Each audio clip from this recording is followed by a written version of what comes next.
Hello guys, स्वागत है आप सबका। तो आज हम बात करेंगे वारी रिन्यूएबल्स की।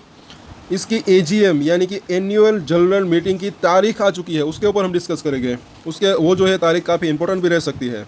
साथ साथ आगे इसका स्टॉक का प्राइस कहाँ तक जा सकता है उसके ऊपर हम चर्चा करेंगे। और अगर आपकी इसके अंदर होल्डिंग है तो वारी रिन्यूएबल्स के ऊपर हम डेली टेक्निकल चार्ट के ऊपर एनालिसिस करते हैं। तो सब्सक्राइब जरूर कर लें हमारे चैनल को। टेक्निकल चार्ट काफ़ी यूज़फुल रह सकते हैं। अगर आप हमारे रेगुलर व्यूअर्स हो गए तो आपको पता होगा गुरुवार को ये मैंने बोला था कि इसके अंदर अभी भी डाउन साइड दिख रही है और डाउन गया भी, क्योंकि यहाँ पर एक तो ये देखें तो बेरिश एंगल्फिंग कैंडल बनी थी गुरुवार को, ये जो बड़ी सी रेड कलर की कैंडल बनी है। अब जब तक इसका हाई जो कि 1510 रुपये का है, इसको ये क्रॉस करके ऊपर नहीं निकलता अच्छे वॉल्यूम के साथ, तब तक इसके अंदर फर्दर तेज़ी की संभावना कम दिख रही है। तो इस लेवल को ऊपर इसको नोट करके रख सकते हैं। अगर गिरावट आती है तो कहाँ तक जा सकता है वो हम देखेंगे। अगर किसी को नया खरीदना है, अगर खरीदना है तो कहाँ पर खरीदने की सोच सकते हैं वो भी हम बात करेंगे। और साथ साथ आप हमारे दूसरे वीडियोस भी ज़रूर देखा करें। कुछ ऐसे स्टॉक जिसके अंदर तेज़ी की पॉसिबिलिटी जो है हो सकती है, ऐसे स्टॉक भी हम शेयर करते हैं अगर हमारी नज़र के ऊपर आते हैं तो। और देखिए, कुछ शेयर्स के अंदर जो है तुरंत तेज़ी आती है, कुछ के अंदर थोड़ी सी देर लगती है, और कुछ के अंदर स्टॉप लॉस भी ट्रिगर होते हैं। आप ट्रेड ले या न ले वो आपकी मर्ज़ी की बात है, लेकिन आप हमारे दूसरे वीडियोस को देख सकते हैं, उसके अंदर आपको कुछ नया सीखने को मिल सकता है। तो अभी हमारे चैनल को सब्सक्राइब ज़रूर करें और अपने दोस्तों के साथ शेयर भी ज़रूर करें, वरना आप आखिर में भूल जाएंगे। चलिए आगे देखते हैं। सो यहाँ पर इस अपडेट को देख लेते हैं। वारी रिन्यूएबल्स और इसकी एनुअल जनरल मीटिंग, जो कि 25वीं एनुअल जनरल मीटिंग होगी, और वो जो है 16 सितंबर, यहाँ पर अगर आप देखिए 16 सितंबर सोमवार को होगी। तो ये दिन जो है काफ़ी इंपॉर्टेंट रह सकता है। इस तारीख को आप नोट करके रख सकते हैं। इसकी ये अपडेट आई है ताज़ा, इसको आप देख सकते हैं। और थोड़ा टाइम बाकी है इसके अंदर, लेकिन वो जो दिन है वो काफ़ी इंपॉर्टेंट रह सकता है। इसका शेड्यूल भी आप देख सकते हैं, टाइम भी इसको यहाँ पर। चलिए अब आगे देखते हैं, चार्ट के ऊपर चर्चा करते हैं। सबसे पहले तो अगर देखिए तो लॉन्ग टर्म की बात करें तो मुझे ऐसा लग रहा है कि देखिए लॉन्ग टर्म के लिए तो ये जो अच्छा रह सकता है, क्योंकि रिन्यूएबल एनर्जी के अंदर है। लेकिन ये शॉर्ट टर्म में वॉलेटिलिटी रह सकती है, क्योंकि इसका पी रेशियो देखें तो काफ़ी अभी लिस्टेड पीएस के मुकाबले हाई है। अच्छा खासा ये भाग चुका था, और ये ऐसा ही नहीं भागा था। यहाँ पर इसकी जो ग्रोथ की अगर बात करें तो अच्छी खासी ग्रोथ थी प्रॉफिट के अंदर, रेवेन्यू प्रॉफिट उसके अंदर भी अच्छी खासी ग्रोथ देखने को मिल रही थी। लेकिन उसके बाद थोड़ा सा बाजार के अनुमान के मुताबिक इसके रिजल्ट नहीं आए, मतलब कि उस वजह से जो है अभी ये करेक्शन थोड़ा सा स्टार्ट हुआ है। और ये भागा भी कितना था, 500 रुपये से भी नीचे था, वहाँ से ये 3000 रुपये के भी ऊपर या फिर उसके आसपास गया। तो इतनी ज़्यादा तेज़ी आने के बाद ये अभी थोड़ा कंसोलिडेशन मोड में है कहीं ना कहीं। यहाँ पर अगर देखें 15 मिनट का चार्ट, पूरे दिन जो है ये उठा पटक थोड़ी बहुत चलती रही, लेकिन आखिर में अच्छा खासा वॉल्यूम रहा और थोड़ी सी गिरावट आई।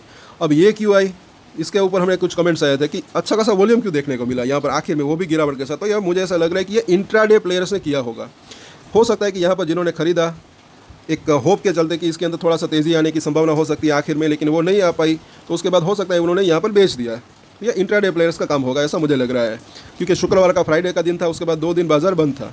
अब यहाँ पर वीकली चार्ट ज़रा देखें। पिछली बार 50 वीक का जो मूविंग एवरेज, जो कि काफ़ी वो भी बड़ा मूविंग एवरेज है, उसके आसपास इसने यहाँ पर सपोर्ट लिया था। एक अच्छा खासा बाउंस बैक आया था, 1650 तक गया था। अब की बार जो है यहाँ पर आता है तो यहाँ पर टिकता है नहीं, वो देखना बनता है। और मुझे ऐसा लग रहा है कि अगर थोड़ी सी गिरावट जो है आने की संभावना रह सकती है, यहाँ छोटा मोटा बाउंस बैक यहाँ से आ सकता है। बीच में अगर कुछ पॉजिटिव सरप्राइज न्यूज़ आ जाए तो बात अलग है, अदरवाइज इसको भी नीचे तोड़ने की संभावना रह सकती है अब की बार। क्यों ऐसा लग रहा है वो हम देखेंगे। यहाँ पर साफ साफ संकेत है, ये कुछ इंडिकेटर्स जो होते हैं वो काफ़ी यूजफुल रह सकते हैं। इसलिए मैंने बोला सब्सक्राइब जरूर करें आप हमारे चैनल को, आपको कुछ नया सीखने को मिल सकता है। वीकली चार्ट के ऊपर बुलिंजर बैंड यहाँ पर लगाया, तो इसकी जो निचली लाइन है पहले ये थोड़ी सी ऊपर जा रही थी, फिर यहाँ पर थोड़ी सी फ्लैट रही थी, अब इसने नीचे कर्व लेना स्टार्ट कर दिया है ऑलरेडी। पहला ये 1300 के आसपास इसकी निचली लाइन थी, अब ये 1270 के आसपास दिख रही है। कल के दिन ये और थोड़ी सी नीचे जा सकती है। इसके अंदर डेली और वीकली थोड़ा बहुत चेंजेस होते रहते हैं, ये भी ना भूलें। तो ये 1200 1250 के ऊपर इसको एक अच्छा सपोर्ट मिल सकता है। अब की बार यहाँ पर ये दिख रहा है।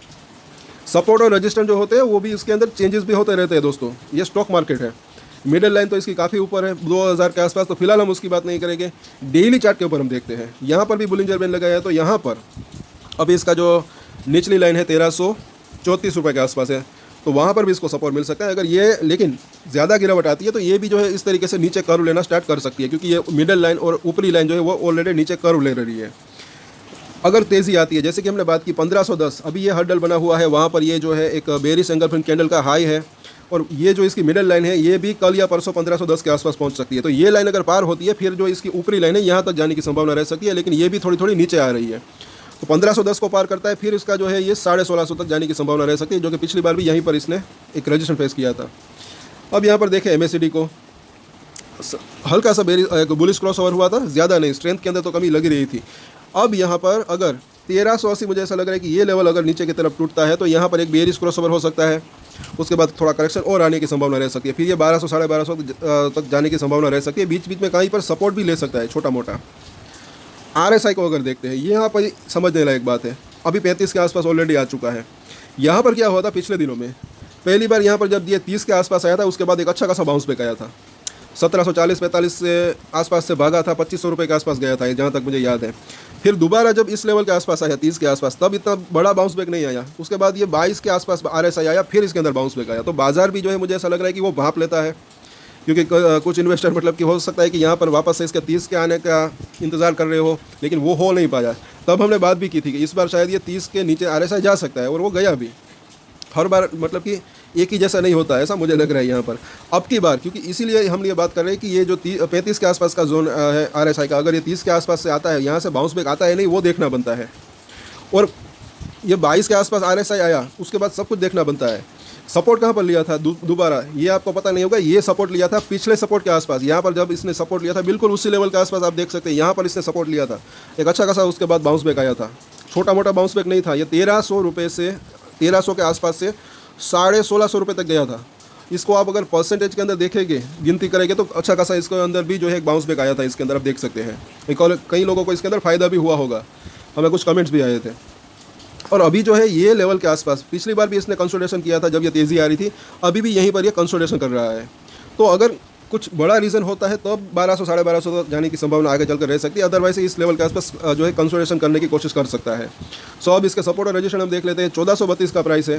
पहला इसका सपोर्ट की अगर बात करें तो यहाँ पर जो दिख रहा है 1380 के आसपास का जोन, उसके नीचे जो है तकरीबन 1320 के आसपास का जोन, उसके नीचे 1250 से 1200 का जोन जो कि हमने बात की, ये अभी इसके सपोर्ट दिख रहे हैं। शॉर्ट टर्म की बात करें तो नज़दीकी सपोर्ट।